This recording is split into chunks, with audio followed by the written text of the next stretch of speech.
So ఇప్పుడు మనం course పశ్చిమ బెంగాల్తో పాటు మిగతా రాష్ట్రాల్లో కూడా ఎన్నికలు జరుగుతూనే ఉన్నాయి. ఆంధ్రప్రదేశ్ కనిపిస్తోంది, బీహార్ కనిపిస్తోంది. ఇందాక మనం బీహార్లో ఉన్నటువంటి పరిస్థితి కానీ ఉత్తరప్రదేశ్లో ఉన్నటువంటి అంశాలు కానీ ప్రధానంగా చూసాం. ఒకసారి పశ్చిమ బెంగాల్ కూడా మనం మాట్లాడుకోవాల్సినటువంటి అవసరం ఉంది. దీది కేంద్రంగా చాలా పాలిటిక్స్ జరిగాయి. కూటమి విషయంలో కూడా అంతే ఎత్తునున్నాయి. ఆ తర్వాత చివరి నిమిషంలో మళ్ళీ పక్క తప్పుకోవడాలు ఇవన్నీ కూడా జరిగినటువంటి పరిస్థితి మనం చూసాం. బట్ కమింగ్ టు పశ్చిమ బెంగాల్ విషయానికి వస్తే కనుక ఆల్మోస్ట్ ఒక 42 స్థానాల్లో అక్కడ ఎంపీ స్థానాలు ఉన్నాయి. ఒరిస్సా విషయానికి వస్తే పశ్చిమ బెంగాల్, ఒరిస్సా ఒక 21 స్థానాలు ఉన్నాయి. సో ఈ రెండింటి విషయంలో బీజేపీ గతంలో 18 సాధించుకుంటే కనుక TMC I think Trinamool Congress 22 సీట్లలో గెలిచింది. సో ఇప్పుడు ఎట్లాంటి రిజల్ట్స్ మనం ఎక్స్పెక్ట్ చేయొచ్చు? ఈసారి అక్కడ బీజేపీ అట్లీస్ట్ 25 స్థానాలను గెలుస్తాం, ఇంకా పెరుగుతుంది, ఒక 7 స్థానాలు పెరుగుతాయంటూ కూడా బీజేపీ ధీమా వ్యక్తం చేస్తోంది. వీళ్ళిద్దరికీ ఉప్పు నిప్పు గతంలో మనం చూసాం. ఇప్పుడున్నటువంటి పరిస్థితుల్లో ఈ 7 స్థానాలు ఎగబాకడం ఎట్లాంటి వ్యూహంతో భారతీయ జనతా పార్టీ ధీమా వ్యక్తం చేస్తుంది అనుకోవాలి? అంటే లక్ష్మణ్ గారు చెప్పినటువంటి అభిప్రాయంతో నేను ఒక విషయం ఏకీభవించేటువంటి అంశం ఏంటంటే, ఇప్పుడు జరుగుతున్నటువంటివి లోక్సభ ఎన్నికలు. ఈ లోక్సభ ఎన్నికలు మనం ఎంపీలను ఎన్నుకుంటాం, ఎంపీలు ప్రధానమంత్రిని ఎన్నుకుంటారు. అంటే దేశ భవిష్యత్తు నిర్ణయించేటువంటి అంశాలు కాబట్టి ప్రాధాన్యత అంశాలు దేశం యూనిట్గా జరుగుతాయి. ఇప్పుడు మనకు మీరు ఈ ఇండి కూటమికి వచ్చే వరకు ఏమైంది, మనకు ఒక 4 సార్లు, ఒకసారి పట్నాలో, ఒకసారి ముంబైలో, ఒకసారి చెన్నైలో సమావేశాలు అయ్యాయి. సమావేశాలు అయిన తర్వాత కూడా దురదృష్టవశాత్తు వాళ్ళు ఒక కామన్ ఎజెండాని ప్రొజెక్ట్ చేసుకోలేకపోయారు. ఒక పర్సన్ని మాలో ఇతను సీనియరు, ఇతన్ని ముందు పెట్టి మేము ఇతను మా ప్రధానమంత్రి అభ్యర్థి అని ఫోకస్ చేయలేకపోయారు. ఇంకా దురదృష్టకరమైనటువంటి విషయం ఏంటంటే, ఇంత సుదీర్ఘకాలం చరిత్ర ఉన్నటువంటి కాంగ్రెస్ పార్టీ ఈ ఎన్నికల్లో 324 స్థానాలు మాత్రమే పోటీ చేస్తుంది. ఆ 324లో కూడా ఆంధ్రాలో ఉన్నాయి కొన్ని, దాదాపు సుమారుగా 25 ఉన్నాయి. అంటే కేవలం కాంగ్రెస్ పార్టీ పోటీ చేసేటువంటిది ఆంధ్రలో 0 అనుకున్నప్పుడు మనం అనుకున్నట్లయితే కేవలం 300 స్థానాలకు పోటీ చేస్తుంది. 300 స్థానాలకు మాత్రమే పోటీ చేస్తున్నటువంటి కాంగ్రెస్ పార్టీ జాతీయ పార్టీ భారతీయ జనతా పార్టీకి కన్నా కూడా ఇప్పుడు నరేంద్ర మోడీకి ఏ విధంగా పోటీ వస్తుంది? ప్రధానమంత్రి అభ్యర్థిలో మీ అభ్యర్థి ఎవరు, మీ కామన్ అజెండా ఏంటి, మీరు ఎన్నికల్లో మేనిఫెస్టోలో ప్రకటిస్తున్నటువంటి వాటికి ఎవరు బాధ్యత వహిస్తారనేటువంటి దగ్గర ఏంటంటే కొంత అనుమానాస్పదంగా ఉంది. ఇక్కడ మనం ఇందాక పశ్చిమ బెంగాల్ గురించి చెప్పుకున్నాం. పశ్చిమ బెంగాల్లో కూడా గుర్తుపెట్టుకోండి, మొదటి 2 సమావేశాలకు నాయకత్వం వహించినటువంటిది మమతా బెనర్జీ ఇండి కూటమికి. ఆవిడ కొంత ఎంకరేజ్ చేసి వీళ్ళందరినీ మోటివేట్ చేసి మన నరేంద్ర మోడీ వ్యతిరేక విధానాలకు మనం అందరం కూడా ఒక ఐక్యవేదిక రావాలని చెప్పింది ఆవిడ. కానీ కాంగ్రెస్ వైఖరి చూసి ఏం చేసిందంటే, ఆవిడ నేను మీతో పొత్తు పెట్టుకోనని చెప్పేసి సీట్ల మీకు ఉండేటువంటి బలం కేవలం 2, ఆ 2 సీట్లే ఇస్తాను, ఇష్టం ఉంటే పోటీ చేయండి, లేదని చెప్పేసి ఆవిడ విడిగా పోటీ చేసినటువంటి సందర్భాన్ని మనం మర్చిపోవాల్సినటువంటి అవసరం లేదు. ఇప్పుడున్నటువంటి ట్రెండ్ ఏంటంటే, పోయినసారి బీజేపీకి 18 వచ్చినాయి, తృణమూల్ కాంగ్రెస్కి 22 వచ్చినాయి, కాంగ్రెస్కి 2 వచ్చినాయి, మొత్తం అవుట్ ఆఫ్ 42లో. ఇప్పుడేమవుతుందంటే కొంచెం బీజేపీకి ఒక 20, తృణమూల్ కాంగ్రెస్కి ఒక 20, కాంగ్రెస్కి 22 వస్తున్నాయి అనేటువంటిది దేశంలో ఉన్నటువంటి ఒక ప్రముఖ సంస్థలు చెప్తున్నటువంటి విశ్లేషణలు, సర్వేలు, ఇవన్నీ వస్తున్నటువంటి ఆధారాలు. ఒకవేళ ఏమన్నా సీట్లు 1, 2 ఏమన్నా తేడా ఉంటే ఉండేటువంటి అవకాశం ఉంది. కానీ అంతకు మించినటువంటి ఫలితాలు అనుకూలంగా కానీ వ్యతిరేకంగా కానీ వచ్చేటువంటి అవకాశం అయితే మనకు ప్రస్తుతం కనిపించట్లేదు పశ్చిమ బెంగాల్ వరకు. లక్ష్మణ్ గారు, ఇందాక మీరు అన్న పాయింట్ ప్రకారం అంటే నరసింహరావు గారు ఒక మాట అన్నారు, లార్జెస్ట్ పార్టీ సగం కూడా పోటీ చేయలేనటువంటి పరిస్థితి కనిపిస్తోంది. ఇందాక ఆయన చెప్పినట్టు దరిదాపు ఇంత భారీ 543 లోక్సభ స్థానాలుంటే కాంగ్రెస్ పార్టీ ఎందుకు గతంలో కాంగ్రెస్ పార్టీ హయాంలో దరిదాపు 400 పైచిలుకు స్థానాల్లో పోటీ చేస్తే ఈసారి పోటీకి అంత సుముఖంగా లేనటువంటి పరిస్థితి, మొత్తం ప్రాంతీయ పార్టీల మీదనే డిపెండ్ అయి ముందుకెళ్తున్న మాత్రం కనిపిస్తుంది. But coming to Bharatiya Janata party అన్ని స్థానాల్లో పోటీ దిగుతూ 400 స్థానాలను ఢీ కొడతామంటూ కూడా మాట్లాడుతున్నారు. ఇక్కడ కీలకమైనటువంటి అంశం ఏంటంటే, అమిత్ షా రాయబరీలో కూడా ఓడగొడతాం ఖచ్చితంగా అని చెప్పేసి ఒక గట్టి స్టేట్మెంట్ ఇస్తున్నారు. బట్ రాహుల్ గాంధీ ఇట్లాంటి నేపథ్యంలో 2 స్థానాల్లో పోటీ చేస్తున్నారు. సో ఇది ఏ రకంగా చూడాలా? ఇప్పుడు ఓటర్లు ఎప్పుడు కూడా ఏం ఆలోచిస్తారంటే, ఒకటి ప్రభుత్వం మీద వ్యతిరేకత, లోకల్ నాయకుల మీద ఏదైనా వ్యతిరేకత ఉంటాయి. వీటికి ఆల్టర్నేట్ చూస్తారా లేదా? ఓటు వేయాలంటే వద్దనుకుంటారు, మళ్ళీ వేరే పార్టీని ఎన్నుకోవాలా లేదా వేరే నాయకుడిని ఎన్నుకోవాలా? ఆల్టర్నేట్ సెలెక్ట్ చేసుకోవాలి కదా. సెలెక్ట్ చేసుకోవాలంటే ఇవాళ పరిస్థితి ఏంటి? దేశ స్థాయిలో ప్రధానమంత్రి అభ్యర్థి ఎవరో ఈ ఇండియా కూటమికి తెలియలేదు, వాళ్ళేం ప్రకటించలేదు. రాహుల్ గాంధీ నేను వద్దన్నాడు, కాంగ్రెస్ పార్టీ నుంచి లేదా ఎవరు, అందరూ ప్రధానమంత్రి. కేసీఆర్ కూడా 2 రోజులకి నిన్న మళ్ళీ నేనే ప్రధానమంత్రి అభ్యర్థి అంటున్నాడు.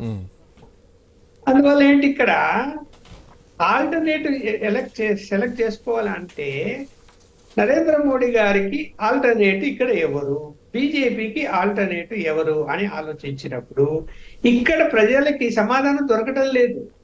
కాంగ్రెస్ పార్టీ మీద విశ్వాసం లేదు. ఓకే, రాహుల్ గాంధీ ప్రధానమంత్రి, మా అభ్యర్థి ఆయనే, మేము ఎన్నికల్లోకి వెళ్తున్నాము అని కాంగ్రెస్ పార్టీ మీ ప్రతిపక్షాలంతా మాకు సపోర్ట్ చేయండి అంటే మిత్రపక్షాలు సపోర్ట్ చేయండి అని అడుగుతూ ముందుకు వెళ్ళారా వాళ్ళని ఒప్పించేట్టే అది లేదు.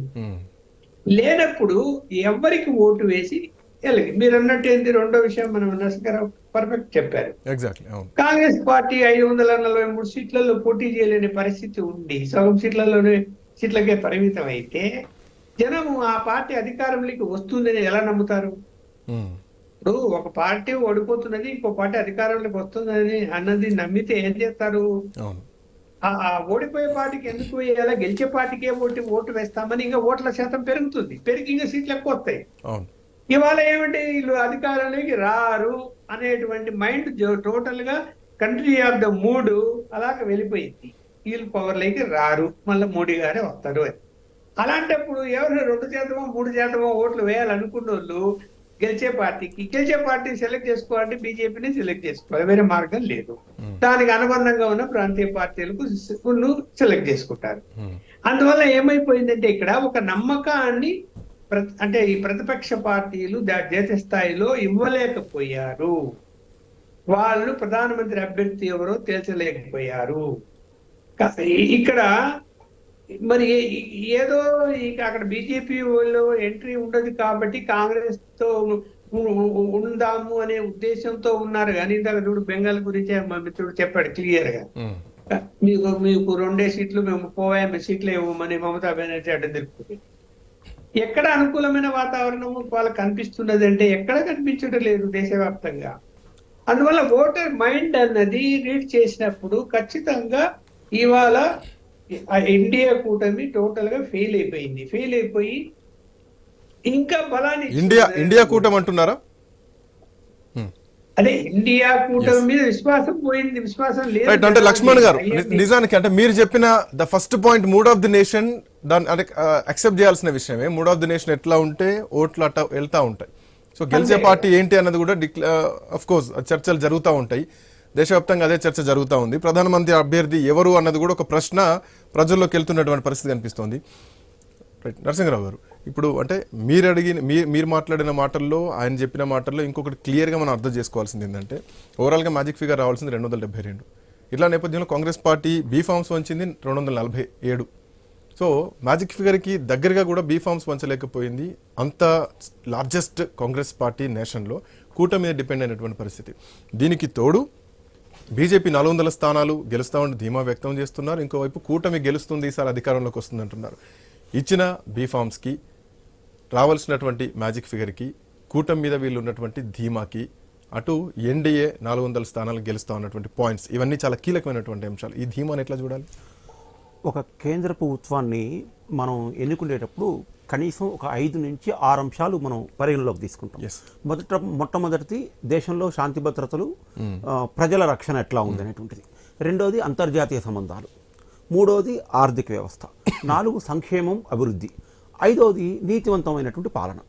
ఈ 5 అంశాలను మనం పరిగణలోకి తీసుకున్నట్లయితే గత 10 సంవత్సరాలకు సంబంధించినటువంటిది నేను ప్రతి అంశంలోకి డెప్త్గా వెళ్ళను, కానీ ఈ అంశాలకు సంబంధించినంత వరకు నరేంద్ర మోడీ అనేటువంటి ఒక వ్యక్తికి ఒక 60 నుంచి 65 పాయింట్స్ మార్కులు పడేటువంటి ఆస్కారం కనబడుతుంది ఏ రంగంలో తీసుకున్నప్పటికీ కూడా. దీంతో ఏమైందంటే మనకు అవతల వైపు ఆల్టర్నేటివ్ లేకపోవడం వల్ల ఈ మ్యాజిక్ ఫిగర్ ఎన్నికలు మన దేశంలో ప్రధానమైనటువంటి రాష్ట్రాలు 10 రాష్ట్రాలు తీసుకుందాం. 10 రాష్ట్రాల్లో అంటే 25 కంటే లోక్సభ స్థానాలు ఎక్కువ ఉన్నటువంటి 10 రాష్ట్రాలు తీసుకున్నట్లయితే 282 స్థానాలు ఉన్నాయి సార్. అంటే ఉత్తరప్రదేశ్ 80, బీహారు, బెంగాలు, మధ్యప్రదేశ్, గుజరాత్, రాజస్థాను, ఆంధ్రప్రదేశ్, కర్ణాటక. వీటిలో 282 స్థానాల్లో అసలు కాంగ్రెస్ పార్టీ ఎక్కడ పటిష్టంగా ఉంది, ఎక్కడ పోటీ చేస్తుంది, ఎన్ని స్థానాలు వస్తాయి అంటే అవుట్ ఆఫ్ 282 మనం ఎన్నిసార్లు గత చరిత్ర తీసుకున్న 2014, 2019 లేకపోతే మధ్యలో జరిగినటువంటి శాసనసభ ఎన్నికలను బేరీజు వేసుకున్నా కాంగ్రెస్ పార్టీకి ఒక 30-40 స్థానాలు 50 స్థానాలు వచ్చేటువంటి ఆస్కారం కనపడట్లేదు. అంటే మనం ఈ మీడియాలో ఏం జరుగుతుంది, మీకు కాంగ్రెస్ ఉత్తరాదిన బలపడింది 220 రావు అని చెప్తున్నారు. 2019లో కూడా ఇదే రకమైనటువంటి నరేషన్ బిల్డప్ చేశారు. నరేంద్ర మోడీ కాదు అధికారంలోకి వచ్చేది, బీజేపీ వస్తుంది కానీ మన నితిన్ గడ్కరీ ప్రధానమంత్రి అవుతాడని. ఈ విశ్లేషణలు చేసినటువంటి వాళ్ళన్నిటి కూడా వాస్తవాలకు విరుద్ధంగా ఫలితాలు వచ్చాయి. ఇప్పుడు కూడా అదే రకమైనటువంటి ఒక నేరేటివ్ బిల్డప్ చేసేటువంటి ప్రయత్నం అయితే కొంత జరుగుతుంది. కానీ వాస్తవానికి విరుద్ధమైనటువంటి విషయాలు ఎట్లుందంటే ఫలితాలు ఒక రకంగా వచ్చేటువంటి ఆస్కారం కనపడుతుంది. ఒకవైపు బీజేపీ ఏం చేస్తుంది, 400 స్థానాలు టార్గెట్ పెట్టుకుంది. ఈ 400 స్థానాలు టార్గెట్ పెట్టుకుని వాళ్ళు ప్రయత్నం చేస్తున్నప్పుడు మనకు కనపడుతున్నటువంటి అంశాలకు చూసినట్లయితే ఫర్ ఎగ్జాంపుల్ కాంగ్రెస్ పార్టీ అధికారంలో ఉన్నటువంటి 3 రాష్ట్రాలు తీసుకోండి. తెలంగాణలో 17 ఉన్నాయి. 17లో కనీసం వాళ్ళు ఎన్ని గెలవాలి? అవును. కానీ ఆ పరిస్థితి ఇప్పుడు ఇక్కడ కనపడుతుందా? కర్ణాటకలో 28 ఉన్నాయి. 28లో కనీసం కాంగ్రెస్ 20 అయినా గెలుస్తుందా? What about Punjab? అంటే 3 రాష్ట్రాల్లో కాంగ్రెస్ అధికారంలో ఉంది. ఈ 3 రాష్ట్రాల్లో సింగిల్ డిజిట్ దాటి డబుల్ డిజిట్కి వస్తుందా అంటే ఏమో అని అంటున్నారు రాజకీయ. కర్ణాటకను కూడా మనం ఒకసారి బేరీజ్ వేసుకోవాలి. ఎందుకంటే కర్ణాటకలో బీజేపీ ప్రభుత్వం నుంచి కాంగ్రెస్ పార్టీ రావడం జరిగింది. ఆ ఎఫెక్ట్ తోడు తెలంగాణలో రాజకీయ పరిస్థితులు మారిపోయాయి. మరి ఇప్పుడు అదే పొజిషన్లో కర్ణాటకలో అవుట్ ఆఫ్ 28 మనం శాసనసభ ఎన్నికలు తీసుకున్నట్లయితే దాదాపు 23 స్థానాల వరకు 23-24 స్థానాలు కాంగ్రెస్కి రావాలి.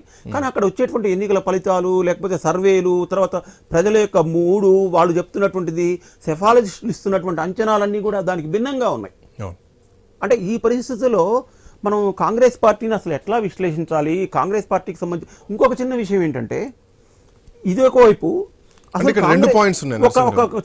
ఒక చిన్న విషయంలో అసలు కాంగ్రెస్కు దేశంలో ప్రజలేమనుకుంటున్నారు, వాళ్ళ ఆలోచన విధానం ఏంటి, మనం ఏ విధానంలో వెళ్తున్నాం అనేటువంటి దగ్గర ఒక సమీక్ష జరగలేదు అనుకుంటున్నాను నేను. దేనికంటే మనం దేశవ్యాప్తంగా ఒక 2 ఉదాహరణలు చెప్తానండి. దేశవ్యాప్తంగా మనం జనవరి 22వ తారీఖు నాడు అయోధ్యకు సంబంధించినటువంటి అంశాన్ని తీసుకున్నాం. వీళ్ళు ఏం చేస్తున్నారు, అక్కడక్కడ కాంగ్రెస్కి సంబంధించినటువంటి వాళ్ళు